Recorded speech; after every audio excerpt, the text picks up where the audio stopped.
An airplane cabin becomes a courtroom of public opinion when a decorated pilot, Captain Robert Miller, points a finger at a young black woman and declares her a security threat. He expects fear, compliance, and a swift removal. What he gets is a phone call that grounds his flight, summons the city's most powerful figures to the tarmac, and dismantles his entire career in a matter of minutes. He thought he was exercising his authority to protect his flight. He was wrong. He was ruining his life. Because the woman he targeted wasn't just any passenger. She was the one person in the city he could not afford to cross. Before we begin, comment where you are watching from today, and make sure to subscribe because tomorrow's story is one you don't want to miss. Now let's get into it. The recycled air of the Boeing 737 hummed with the quiet anticipation of travel. Passengers shuffled down the narrow aisle, a river of rolling suitcases and last-minute text messages. Imani Thompson found her seat, 12A, a coveted window spot. She settled in with the ease of a seasoned traveler, her movements economical and graceful. At 24, she carried an air of quiet confidence that often made people look twice. Her hair was styled in intricate box braids that cascaded over her shoulders, and she wore a simple but elegant gray blazer over a white blouse, attire for the legal aid conference she was heading to in Chicago. She placed her leather satchel, heavy with textbooks and legal briefs, under the seat in front of her, then pulled out a worn paperback novel. For Imani, flying was a rare moment of enforced tranquility, a pocket of time where she was unreachable, free from the constant demands of her final year of law school and the peripheral chaos that came with being the daughter of Mayor David Thompson, the widely respected leader of the city. She cherished this anonymity. Here, she wasn't the mayor's daughter. She was just Imani, passenger in 12A. Up in the cockpit, Captain Robert Miller was performing his pre-flight checks with a meticulousness that bordered on obsessive. Miller was a pilot of the old guard. With over 30 years of flying under his belt, he saw the cockpit as his kingdom and the airplane as his sovereign territory. He was known for his technical prowess, his by-the-book approach, and an unyielding sense of authority that left no room for debate. He was also a man of rigid beliefs, a product of a different time who saw the modern world's complexities as a series of threats to be managed. His first officer, a younger, more affable man named Ben Carter, ran through the passenger manifest. "Looks like a full flight to O'Hare, Captain. No red flags on the list." Miller grunted, his eyes scanning the instruments. "Red flags don't always show up on a list, Ben. You learn to spot them with your gut. A look, a nervous twitch, someone who just doesn't belong. That's where the real threats are." Ben shifted uncomfortably. He'd heard Miller's little speeches before. They always carried a faint, unpleasant undertone he couldn't quite put his finger on, but one that made him wary. As the final passengers boarded, a junior flight attendant named Chloe nervously approached the cockpit. It was only her 3rd month on the job, and she was terrified of the notoriously stern Captain Miller. "Captain," she began, her voice barely a whisper. "Just a heads up, a passenger in economy complained about the woman in 12A, said she was fidgety with her bag and seemed anxious." Miller's head snapped up, his gaze sharpened, turning cold. "Fidgety? Anxious? What's she look like?" Chloe stammered, trying to be neutral. "She's a young woman, African-American with long braids." Miller's expression hardened into a mask of grim certainty. It was all the confirmation he needed. His gut, the one he trusted implicitly, was now screaming. To him, the description, coupled with the vague report of anxiety, fit a profile he held deep in his subconscious.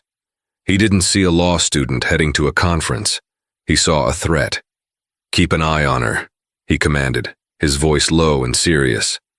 "Report anything, and I mean anything that seems out of place. Don't engage, just report."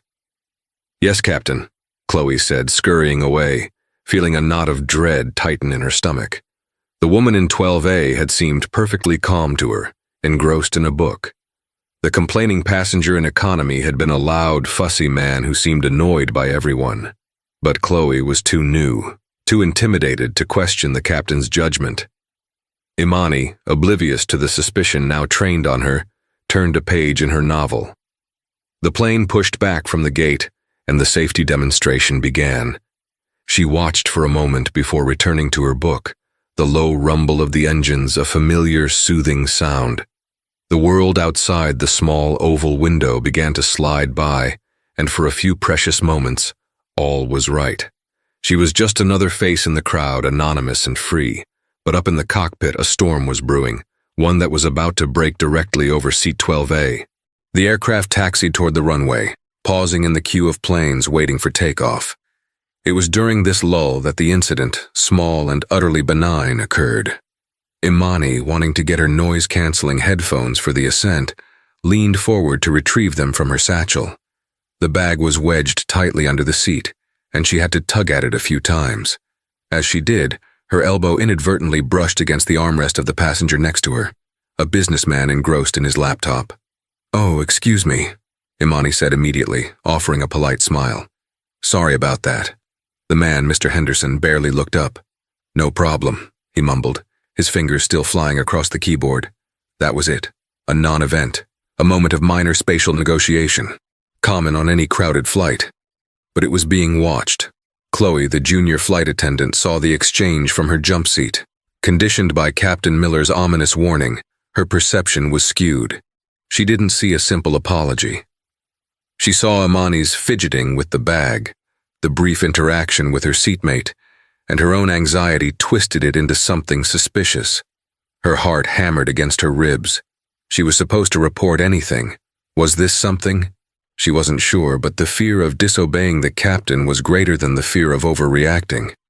She unbuckled her belt and made her way to the front galley to use the intercom to the cockpit. Her voice trembled as she spoke. "Captain, it's Chloe, the passenger in 12A. She's moving her bag around a lot and just had a tense interaction with the man next to her. She seems very agitated." In the cockpit, Miller's jaw clenched. Tense interaction? Agitated? This was the escalation he had been waiting for. His mind, already convinced of a threat, filled in the blanks. The woman was a plant. The bag contained something dangerous. The interaction was a signal. He didn't ask for clarification. He didn't consider a misunderstanding. His authority had been invoked and he was going to act. "Hold our position," he barked at Ben. He then spoke into the intercom, his voice a blade of ice. "Chloe, stay back. I'll handle this." Ben Carter looked at him, his eyes wide with alarm. "Captain, what are you doing? We can't just stop on the taxiway. Are you sure about this? Maybe we should just have the head purser talk to her." "I am the captain of this aircraft," Miller snapped, his voice leaving no room for argument. "My responsibility is the safety of every person on this plane. I have a credible threat and I am neutralizing it. Now do your job and inform the tower we are holding our position due to a security issue on board." Ben, pale and shaken, did as he was told. The weight of the captain's certainty was suffocating. Back in the cabin, the plane came to an abrupt halt. An uneasy murmur rippled through the passengers. Imani looked up from her book, confused. Then she saw him, Captain Miller, his uniform immaculate, his face a granite mask of authority, was striding down the aisle. He moved with a chilling purpose that made everyone fall silent. His eyes were locked on her. He stopped directly in front of her row, his presence casting a shadow over her. He didn't speak to her. He addressed the cabin. "Ladies and gentlemen," his voice boomed, sharp and terrifyingly loud. "For the safety of this flight, we are dealing with a potential security threat." He then turned, and with a contemptuous flick of his hand pointed directly at Imani. "This woman in seat 12A is a threat. She will be removed from the aircraft immediately." The words hung in the stunned silence of the cabin. A collective gasp was audible. Imani stared at him, her mind struggling to process the accusation. It was so sudden, so baseless, it felt like a scene from a movie. Her heart began to pound, not with guilt, but with a surge of cold, clarifying anger. Mr. Henderson, the businessman next to her, looked from the pilot to Imani and back again, his mouth agape. "A threat? What are you talking about? She just asked for her headphones. We barely even spoke." But Miller ignored him. His focus was entirely on Imani, his eyes filled with a conviction that was chilling. He had judged her, tried her, and convicted her in the span of 30 seconds, based on nothing more than a nervous flight attendant's report filtered through his own deep-seated prejudice. "Ma'am," he said, his voice dripping with condescension, "please collect your belongings. You are getting off this plane, now." The cabin, once a space of shared, quiet purpose, was now a tinderbox of fear and confusion. All eyes were on Imani, who remained seated, her book still resting in her lap. The pilot's accusation echoed in the silent, pressurized air. A security threat. The words were a brand, instantly marking her as dangerous as other. Imani's mind, trained to dissect arguments and find logical fallacies, raced. This wasn't logic. This was a gross, terrifying abuse of power. She felt the hot flush of humiliation, but a lifetime of navigating subtle and overt prejudices had forged a core of steel within her. She would not crumble. She looked up at Captain Miller, her gaze steady and unwavering. She did not raise her voice. She did not cry. She met his authoritarian glare with calm, measured intelligence. "Captain," she said, her voice clear and carrying in the silence, "there seems to be a profound misunderstanding. I am a passenger on your flight, heading to a conference. I have done absolutely nothing to warrant being called a security threat. On what grounds are you making this accusation?" Her composure seemed to infuriate Miller even more. He likely expected tears, hysterics, or a frightened compliance. Her articulate, legalistic response was a challenge to his absolute authority. "My grounds are the safety of this flight," he retorted, his voice rising. "I don't need to explain my command to you. 2 flight attendants will now escort you from the plane. If you refuse, you will be restrained." As if on cue, 2 senior flight attendants, a man and a woman, moved into the aisle behind him. They looked uncomfortable, their professional smiles replaced with masks of grim duty. The other passengers began to react. An elderly woman a few rows back, clutching her pearls, whispered loudly, "Oh my goodness, just get her off the plane. What if she has a bomb?" But others were not so quick to judge. Mr. Henderson, the man in seat 12B, finally found his voice. "This is ridiculous," he said, turning to the passengers around him. "She did nothing. The pilot is out of his mind. She literally just bumped my arm by accident." A young man across the aisle, who had been covertly filming the interaction on his phone, spoke up. "Yeah, I've been watching. She's just been reading a book. What is the actual problem here?" The support, though small, was a lifeline. But Captain Miller was immovable. He saw their defense of Imani not as a sign of his error, but as proof of their naivete. They couldn't see the danger he saw. "This is not a debate," Miller announced to the cabin. "This is a security protocol. The crew is following my orders." He gestured to the flight attendants. "Escort her off." The male flight attendant, Mark, approached Imani's row. "Ma'am," he said, his voice strained, "please, let's not make this more difficult. Just come with us." Imani looked at his face, seeing not malice, but a man trapped between his duty and his conscience. She knew that fighting them physically would be a losing battle, one that would only serve to validate the pilot's narrative of her being a dangerous threat. She had to fight this another way. She had to use the tools she knew best, the law, and the power that until this moment she had never considered using. She took a slow, deliberate breath, closing her eyes for a fraction of a second. The humiliation was a physical weight, pressing down on her. The stares of 200 people felt like needles on her skin. She had been publicly shamed, accused of being a terrorist on a plane full of strangers, for the crime of being a black woman who made a pilot uncomfortable. When she opened her eyes, the steel was back, harder than before. She looked past the flight attendant, directly at Captain Miller, who stood with his arms crossed, a smug look of victory on his face. "I will not be physically restrained," she said, her voice dangerously quiet. "I will walk off this plane, but first you will allow me to make one phone call." Miller let out a short, derisive laugh. "A phone call? To who, your lawyer? You can make all the calls you want from the security office at the terminal." "No," Imani replied, her gaze not leaving his. "I need to make it now, from right here. It's a courtesy call. I think your employers would want me to make it." There was something in her tone, an utter lack of fear, a hint of a warning, that gave even Miller a moment's pause. Ben Carter, the first officer, had emerged from the cockpit and was watching the scene unfold with growing horror.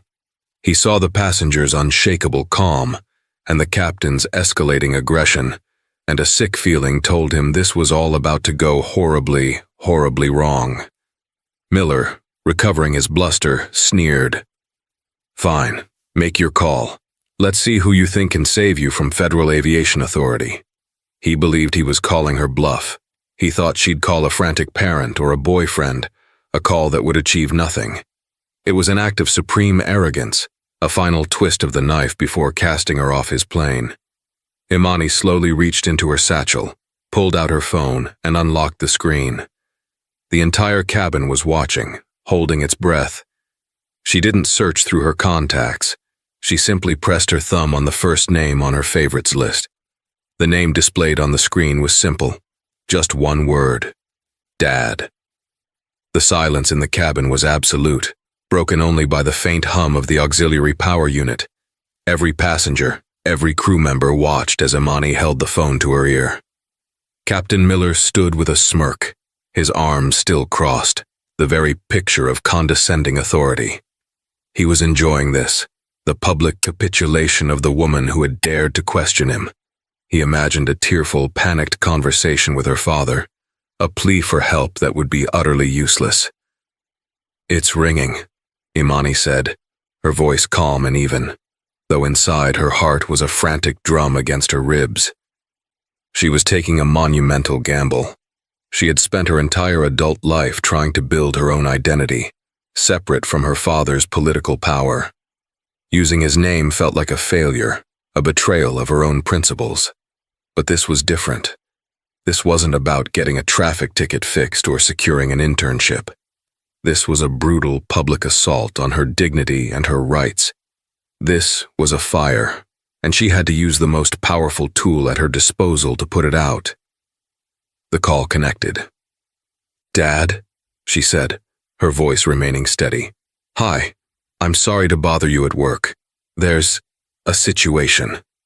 Miller rolled his eyes dramatically, a gesture for the benefit of the passengers. Imani continued, her words precise and devoid of emotion, like she was delivering a legal brief. "I'm on flight 714 to Chicago, still on the tarmac. The captain, a Mr. Robert Miller, has declared me a security threat and is removing me from the plane." She paused, letting the words sink in. "He has provided no evidence or justification for this action. He just pointed at me and made the accusation in front of the entire plane." On the other end of the line there was a moment of stunned silence. Then the voice that responded was not just that of a concerned father. It was the voice of a man accustomed to command, a voice that could quiet a raucous city council meeting with a single word. It was the deep, resonant, and instantly recognizable voice of Mayor David Thompson. "Say that again, Imani," the mayor said, the warmth gone from his tone, replaced by glacial calm. "Give me the pilot's name again." "Captain Robert Miller," Imani repeated clearly. "And the airline?" "Global Air Alliance," she said. Miller's smirk began to falter. There was something about the tone on the other end of the call, a low rumble of power that even he could not dismiss. "Imani," the mayor said, "I want you to do something for me. Turn on your speakerphone. I need to have a word with this captain." "Dad, I don't know if—" "Please, honey, just do it." With a steady hand, Imani tapped the screen. The mayor's voice, amplified, now filled the cabin. It was a voice every single person from this city knew from press conferences, televised addresses, and radio interviews. "This is Mayor David Thompson," he said, and a wave of shock rippled through the aircraft. Passengers who had been filming now held their phones up with renewed purpose. The elderly woman who had feared a bomb gasped, her hand flying to her mouth. Mr. Henderson's eyes were as wide as saucers. First Officer Ben Carter, standing near the cockpit door, felt the blood drain from his face. Captain Miller froze. The color vanished from his cheeks, leaving a pasty gray pallor. His smug certainty evaporated, replaced by a dawning, sickening horror. The mayor. He had just publicly humiliated and accused the mayor's daughter of being a threat. "Am I speaking with Captain Robert Miller?" The mayor's voice boomed from the phone. Miller was speechless. His mouth opened and closed, but no sound came out. He was a deer in the headlights, his entire world screeching to a halt. "Captain Miller," the mayor repeated, his voice dropping to a dangerously low, controlled level. "My daughter tells me you've identified her as a security threat. As the mayor of this city and as a father, I am keenly interested in the specifics of this threat. So you will stand there and you will explain to me in precise detail on what grounds you have publicly accused my daughter and ordered her removal from your aircraft." The silence stretched for an agonizingly long time. Captain Miller stared at the phone in Imani's hand as if it were a venomous snake. His mind, which moments ago had been so certain, so righteous, was now a vortex of panic. The faces of the passengers, which he had read as supportive or cowed, now looked at him with a mixture of shock, pity, and contempt. I had a report," Miller stammered, his voice a hoarse croak, a pathetic shadow of its former authority. "A report from my crew. Suspicious behavior." "Suspicious behavior?" The mayor's voice cut through him like a surgeon's scalpel. "My daughter has passed through the full TSA screening, same as every other passenger. Are you telling me your gut feeling supersedes federal security protocols? What was this behavior, Captain? Was she reading a book too aggressively?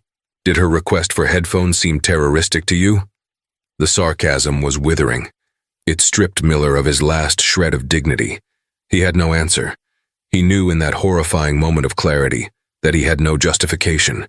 He had acted on a feeling, a prejudice, and had aimed it at the one person who could make him answer for it in the most public and devastating way imaginable.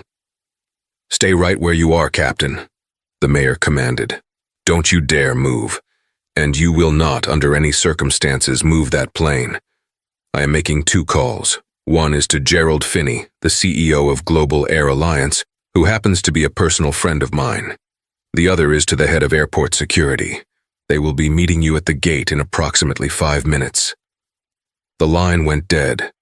Imani switched off the speakerphone. She looked up at the man who had tried to break her. He was broken now. His face was ashen, his body rigid with shock. The king had been dethroned in his own kingdom, his authority shattered by a single phone call. The standoff was over. The reckoning was about to begin. The atmosphere on Flight 714 had transformed. The standoff had ended, but the tension had been replaced by a heavy, expectant silence. Captain Miller stood frozen in the aisle, a statue of ruined pride. The phone call had not just undermined his authority, it had vaporized it. The eyes of the passengers were now on him, and he could feel the weight of their judgment, a palpable force that seemed to suck the very air from his lungs. Imani remained in her seat, phone in hand. She felt a strange, hollow victory. There was no joy in this, only a profound sadness that it had come to this. She glanced out the window. As her father had promised, the world outside was beginning to move. 2 black SUVs with official city plates were speeding across the tarmac, their lights flashing. They were followed by a smaller airport authority vehicle. They weren't heading for the terminal. They were heading directly for their plane. First Officer Ben Carter, who had witnessed the entire exchange, finally acted. He stepped forward, his face pale but determined. He touched Miller's arm gently. "Captain, let's go back to the cockpit. We need to wait there." Miller flinched as if burned. He seemed to shrink into himself, the powerful, commanding presence gone, replaced by a gray, defeated man. He allowed Ben to guide him back up the aisle, his walk stiff and robotic. He didn't make eye contact with anyone. As they passed, whispers erupted throughout the cabin. "The mayor's daughter? Can you believe it? That pilot, his career is over. Absolutely over. I got the whole thing on video," the young man across the aisle from Imani muttered to his friend, his eyes wide. The jet bridge, which had been retracted, was now slowly reconnecting to the aircraft with an audible thud. The cabin door hissed open. Standing there was not a gate agent, but a grim-faced man in a sharp suit, flanked by two uniformed airport security officers. The man was Daniel Ortiz, the chief of aviation security for the entire airport. Behind him, looking flustered and horrified, was a woman Imani recognized from news articles. Eleanor Vance, the regional vice president for Global Air Alliance. She had clearly been pulled out of a meeting, her face flushed, her eyes darting around the cabin until they landed on Imani. Ortiz stepped onto the plane, his presence commanding immediate attention. "I'm looking for Captain Robert Miller," he said, his voice calm but unyielding. From the front of the plane, Ben Carter reappeared. "He's in the cockpit, sir. Get him out here," Ortiz ordered. "And the rest of the flight crew, now." Eleanor Vance, meanwhile, made a beeline for Imani, her expression a mixture of panic and deep apology. "Miss Thompson," she began, her voice low and urgent, "on behalf of Global Air Alliance, I am so sorry. This is an unacceptable, horrifying lapse in judgment. Please, whatever we can do." Imani looked at the executive. "What you can do," she said, her voice steady, "is ensure that what happened to me today never, ever happens to anyone else on one of your flights, regardless of who their father is." Vance nodded vigorously, her eyes wide with sincerity and corporate fear. "Absolutely, of course. We will launch a full and immediate investigation." At that moment, Captain Miller was escorted out of the cockpit by Ben. He looked like a man walking to his own execution. His face was devoid of expression, his eyes fixed on the floor. He saw the security chief and the airline VP, and a flicker of something, fear, resignation, passed through his gaze. Ortiz didn't mince words. "Captain Miller, you are hereby relieved of your command of this aircraft, effective immediately. Your flight credentials are suspended pending a full investigation by the FAA and this airport's authority. You will come with me." The junior flight attendant, Chloe, who had made the initial report, began to sob quietly in the galley. She saw the wreckage of the captain's career and knew her own was likely in jeopardy. She had just been trying to follow orders, but she had become a link in a chain of prejudice that had led to this disaster. The karma was swift, brutal, and public. Miller, who moments before had wielded absolute power, was now being stripped of his command in front of the very passengers he had tried to intimidate. He was being treated like the threat he had accused Imani of being. As Ortiz's men prepared to escort Miller off the plane, a new figure appeared at the cabin door. He was a tall, imposing man in a perfectly tailored suit, his face a familiar sight on every billboard and news channel in the city. It was Mayor David Thompson. He hadn't sent representatives. He had come himself. He ignored the executives and the security detail. His eyes found his daughter. He walked down the aisle, the shocked passengers parting for him like the Red Sea, and stopped at her row. He put a hand on her shoulder. "Are you okay?" he asked, his voice now just that of a father, filled with concern. Imani finally let out a breath she didn't realize she'd been holding. A single tear traced a path down her cheek. She nodded. "I'm okay, Dad." Mayor Thompson then turned his gaze, cold as iron, toward the man being escorted away. He didn't raise his voice. He didn't need to. "Captain Miller," he said, the sound cutting through the cabin. Miller stopped and for the first time was forced to look the mayor in the eye. "You picked the wrong person to bully today," the mayor said, his voice dangerously soft. "But what truly worries me is, who did you do this to yesterday? Who might you have done this to tomorrow? Who didn't have a phone call they could make?" The question hung in the air, a devastating indictment not just of Miller's actions, but of the entire system that had allowed a man like him to hold so much power for so long. The hard karma had arrived, and it was just getting started. The grounding of Flight 714 at the gate became the focal point of a storm that was rapidly gathering force. With Mayor Thompson on board, the situation escalated from an internal airline matter to a citywide incident. The passengers were informed that the flight was officially canceled and they would be rebooked. No one complained. They knew they were witnesses to something far more significant than a travel delay. Many were still on their phones, texting family and friends, or uploading the videos they had taken. The story was already breaking on social media before the first news van had even arrived at the airport. Captain Miller was led off the plane by airport security and taken to a small, sterile office in the administrative wing of the terminal. The walk was a gauntlet of averted eyes from other airline staff who had heard the frantic whispers. The King of the Skies was now a pariah. In the room, Eleanor Vance from the airline and Daniel Ortiz, the security chief, were waiting for him. The mayor was not present. He was still on the plane with his daughter, but his presence lingered over the proceedings like a storm cloud. "Robert," Eleanor began, her corporate diplomacy strained to its breaking point. "You need to help me understand what happened up there. We have a 30-year veteran pilot, a man with a spotless record, who apparently decided to single-handedly create the worst public relations crisis this airline has faced in a decade." "Why?"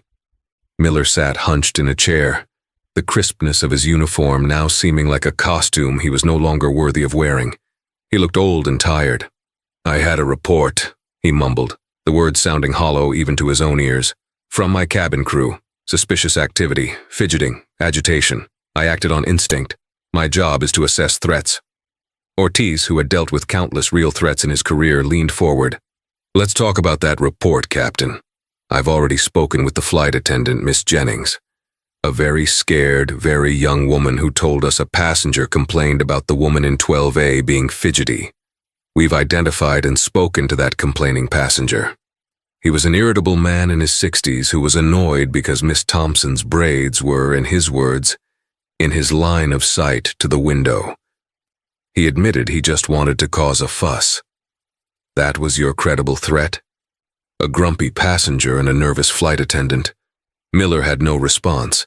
The flimsy foundation of his decision was being disassembled brick by brick, revealing the ugly prejudice that lay beneath. "And the tense interaction," Ortiz continued, relentless. "We spoke to the man in 12B, Mr. Henderson. He's a managing partner at one of the city's top accounting firms. He is furious. He said Miss Thompson apologized for bumping his arm, and he barely noticed. He's already offered to give a sworn statement on her behalf. So I'll ask you again, Captain. What threat did you see?" Miller finally looked up, his eyes pleading. "It was a judgment call, in the moment, with the information I had." "No," Eleanor Vance cut in, her voice sharp. "This wasn't a judgment call, Robert. This was a catastrophic failure. You didn't seek clarification. You didn't send a senior purser to discreetly assess the situation. You, the captain, stormed into the cabin, made a public spectacle, and accused a passenger of being a security threat based on nothing. And in doing so, you publicly humiliated the daughter of the mayor of one of our hub cities." She shook her head, the business implications clearly warring with her disbelief. "Gerald Finney, our CEO, is on his way here on a private jet. He's coming from his daughter's wedding. That's the level of crisis you've created." The mention of the CEO's name seemed to finally break Miller. The reality of his professional ruin was no longer a vague threat. It was a certainty. He had dedicated his life to this airline, to the sanctity of his cockpit. In the space of 15 minutes, he had set fire to it all. "What did she look like to you, Robert?" Ortiz asked, his voice softening slightly, becoming analytical. "When you heard the description, a young black woman with braids, what did your gut tell you?" Miller flinched at the directness of the question. He couldn't answer it, because to answer it honestly would be to admit to a prejudice he'd never acknowledged even to himself. He saw himself as a protector, a guardian against the dangers of the world. But now, in this stark, unforgiving light, he was being forced to see that his definition of danger was hopelessly, poisonously skewed. Meanwhile, back on the plane, after most of the other passengers had deplaned, Imani sat with her father.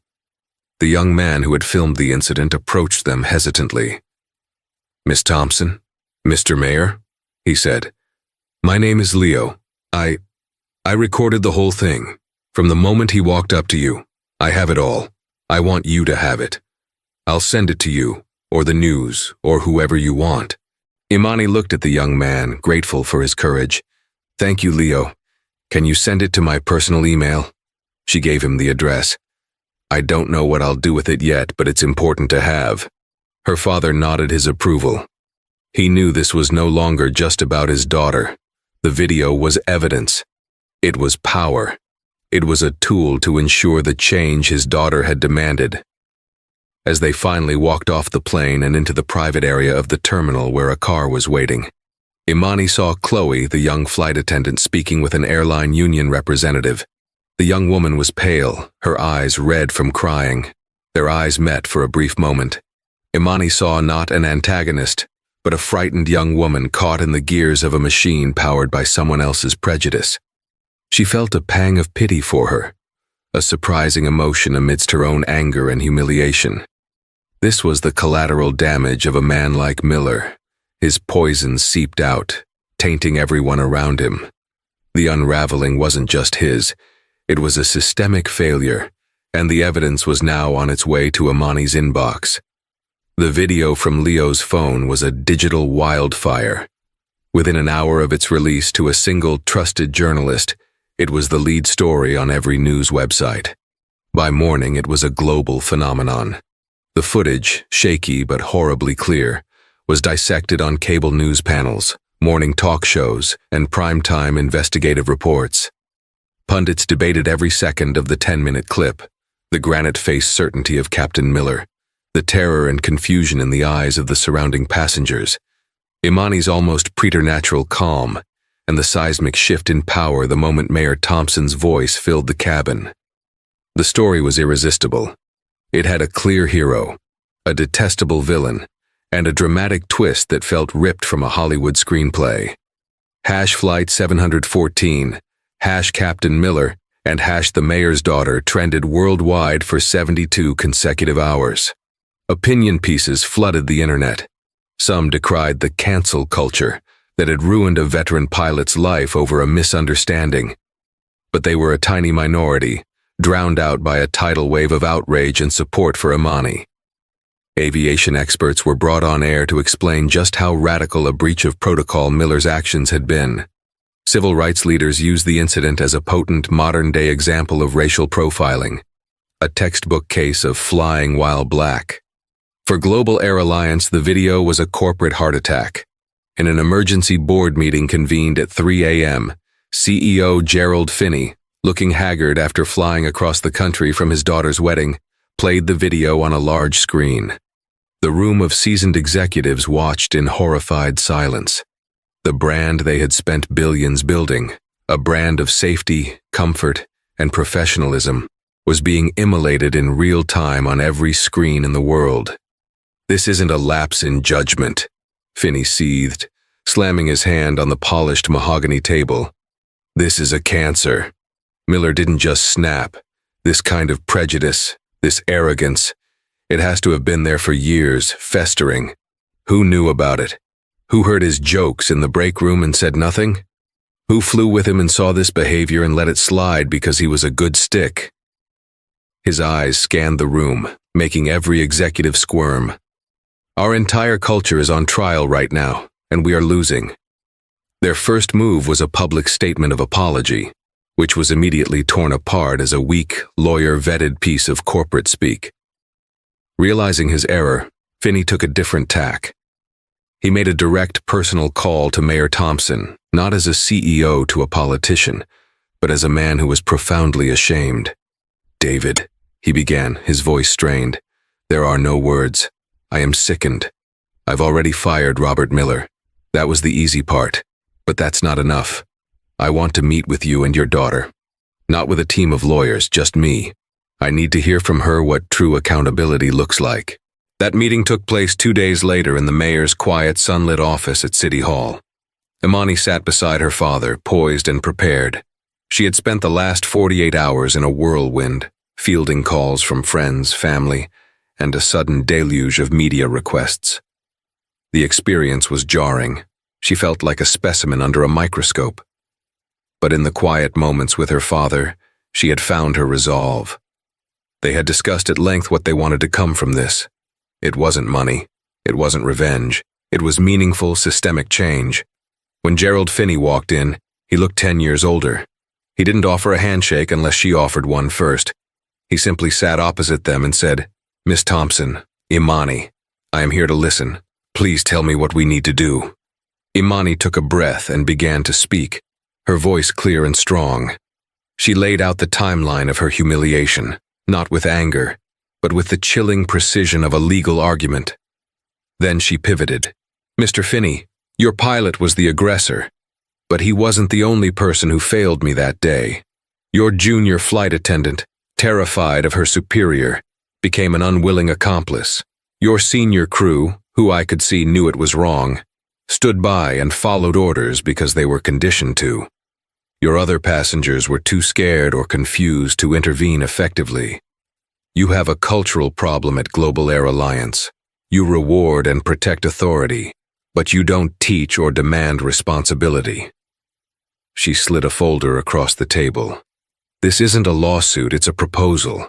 I want you to work with civil rights organizations to create a new, mandatory training module for every single employee, from the baggage handlers to the CEO. A program focused on implicit bias, de-escalation, and empowering employees to challenge a superior's order when it is unlawful or discriminatory. I want it to be called the Flight 714 Protocol. And I want its results, its successes and failures, to be made public in an annual report."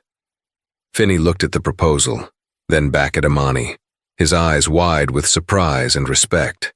He had come prepared to offer a multi-million-dollar settlement to make this go away. Instead, this young woman, who had every right to be vengeful, was handing him a blueprint to fix his own broken company. "Yes," he said without hesitation. "We will do it. All of it." While Imani was architecting corporate change, Captain Robert Miller was facing the complete demolition of his life. His hearing before the FAA was a formality. The video was the only evidence they needed. His union representative tried to argue that Miller's 30-year spotless record should be considered, but the argument fell flat. His actions were too egregious, too public. The panel revoked his commercial pilot license for life. The sentence was professional death, but the personal decay was worse. His wife, mortified by the public shame, left him. His children stopped returning his calls. Colleagues he had mentored now crossed the street to avoid him. He was a pariah. In his solitude, he watched the clip of himself over and over, trying to understand the moment his life had imploded. He saw his own sneer, heard the condescension in his voice, and for the first time, he was forced to confront the ugly, prejudiced core of the gut instinct he had been so proud of. The man he saw on that screen was a stranger to him, yet he knew, with a soul-crushing certainty, that it was the truest version of himself. He sold his home at a loss and moved away, not to escape others, but to escape the ghost of the man he had been. For Imani, the path forward was becoming clearer with every passing day. The incident had changed the trajectory of her life. She returned to law school not as a student, but as a symbol. Classmates would fall silent when she entered a room. Professors would awkwardly reference her experience in lectures on civil rights. At first it was alienating, but then she began to own it. She threw herself into her work at the university's legal aid clinic. Her first case involved a young Latino man who had been repeatedly stopped and searched by campus police while walking home from his night job at the library. The police report cited acting suspiciously. It was a smaller stage than an airplane, but the script was the same. Imani saw a reflection of her own ordeal in his. She worked tirelessly on his case, not just arguing the legal points, but exposing the pattern of bias in the campus police department's own data. She won the case, forcing the university to implement a new bias training program modeled on the one she had proposed to the airline. It was a revelation. She felt a sense of purpose that the world of corporate law could never offer. The humiliation she had felt on that plane was being transmuted, forged into a weapon for justice. A year later, at her law school graduation, Imani was chosen by her peers to be the commencement speaker. She stood at the podium, looking out at a sea of hopeful faces, her father and a quietly proud Gerald Finney in the front row. She spoke of the law not as an abstract set of rules, but as a living, breathing tool that could either be a shield for the powerless or a cudgel for the powerful. And she told her story, framing it not as a personal trauma, but as a collective call to action. That day, a pilot tried to take my dignity, she concluded, her voice ringing with passion and a hard-won wisdom beyond her years. He used his authority to declare me a threat. What he didn't realize was that the greatest threat to injustice is not a person, but a voice that refuses to be silenced, a voice that speaks for those who cannot. Today we all leave here with that voice. My challenge to you, to all of us, is to never be afraid to use it. She turned down the six-figure offers from prestigious firms. Instead, she accepted a modest fellowship with the American Civil Rights Union, packing her bags for Washington, D.C. The anonymous passenger from seat 12A was gone forever. In her place was Imani Thompson, advocate, a woman who had walked through a fire of public humiliation and emerged not burned, but forged. 4 years later, the name Imani Thompson was no longer synonymous with the viral victim of Flight 714. Instead, it was a name that carried immense weight in the halls of justice in Washington, D.C. At 28, she was one of the youngest lead litigators for the American Civil Rights Union, a rising star known for her meticulous preparation, unshakable composure, and a rare empathy that allowed her to connect with both juries and the people she fought for. The incident on the plane had not been a footnote in her life story. It had become the preface, the foundational text from which she drew her strength and purpose. The echoes of that day were everywhere, not as haunting ghosts but as catalysts for tangible change. The Flight 714 protocol, the anti-bias and de-escalation training program she had designed with a reluctant but ultimately committed global air alliance, had been a resounding success. Data showed a 70% reduction in passenger complaints related to discrimination, and a marked increase in positive resolutions for in-flight conflicts. The program was so effective that 2 other major airlines had licensed it, and it was now being taught as the gold standard in aviation academies. Imani's humiliation had been transformed into a shield for countless other travelers. Today, she stood before a panel of federal appellate judges, delivering the closing argument in a landmark case against a national bus line. Her clients were a group of Sikh men who had been repeatedly removed from buses for refusing to remove their turbans, with drivers citing vague security concerns. It was the same playbook, a different vehicle. Power without accountability is the most dangerous threat we face in a civil society, Imani argued, her voice resonating with a quiet, powerful conviction that filled the august courtroom. It allows a person in a uniform, be it a pilot's jacket or a bus driver's shirt, to weaponize their own prejudice and call it protocol. They see a turban, they see long braids, they see anything that doesn't fit their narrow definition of normal, and they label it a threat. She paused, making eye contact with each of the 3 judges. My clients were not a threat. They were passengers. They were fathers and sons, heading to work, to temple, to their homes. They had a ticket and a right to be there, free from harassment. The only threat present on those buses was the insidious threat of ignorance, an ignorance that this company fostered through a lack of training, a lack of oversight, and a culture that taught its employees to fear what they did not understand.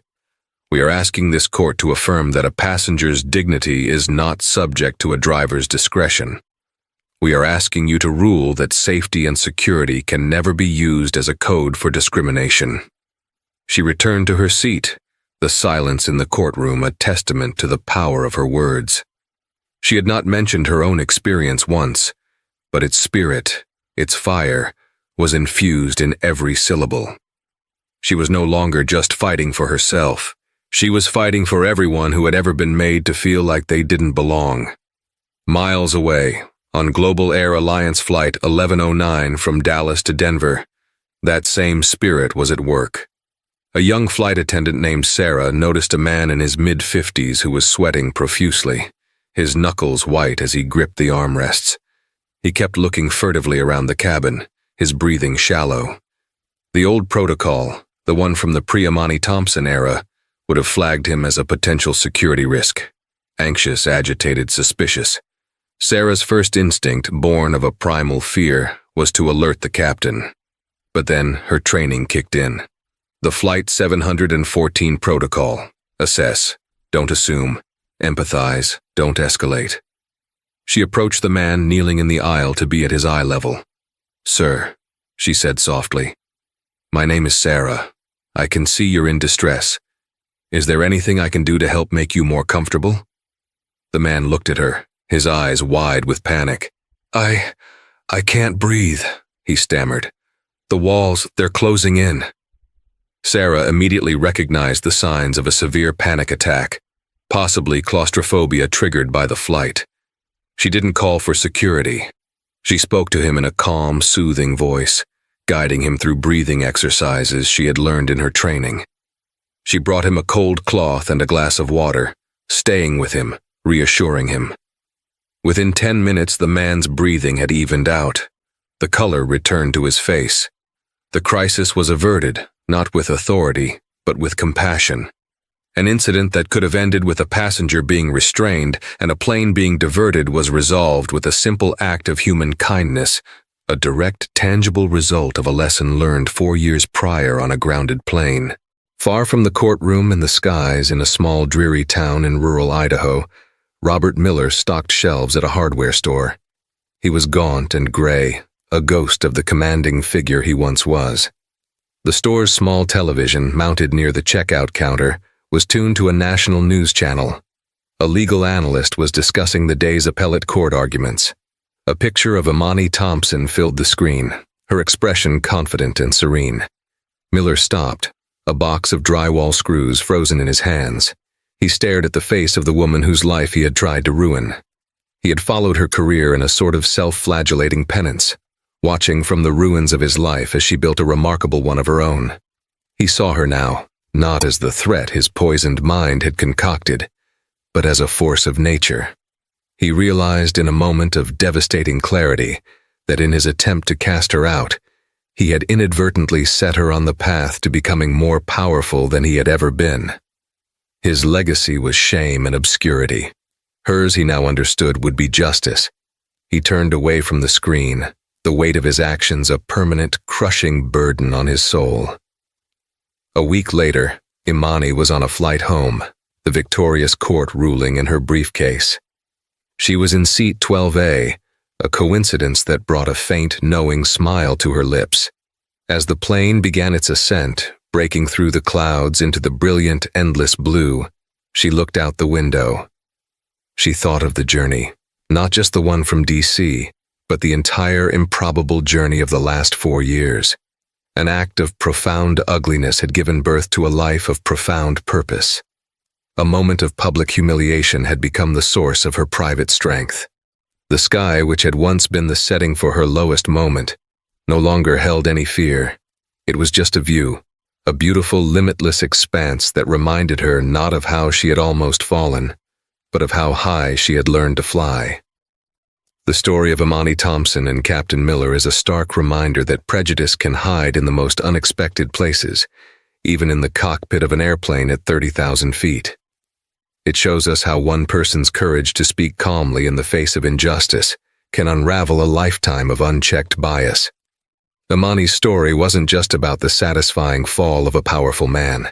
It was about the birth of a powerful advocate who chose to turn her humiliation into a weapon for change. It proves that the most powerful voice isn't always the loudest one, but the one that speaks the truth, even when it's shaking. If this story moved you, please hit the like button and share it with someone who needs to hear it. Don't forget to subscribe to our channel for more real-life stories of karma, justice, and the incredible strength of the human spirit. Click that notification bell so you never miss an update. Thank you for watching.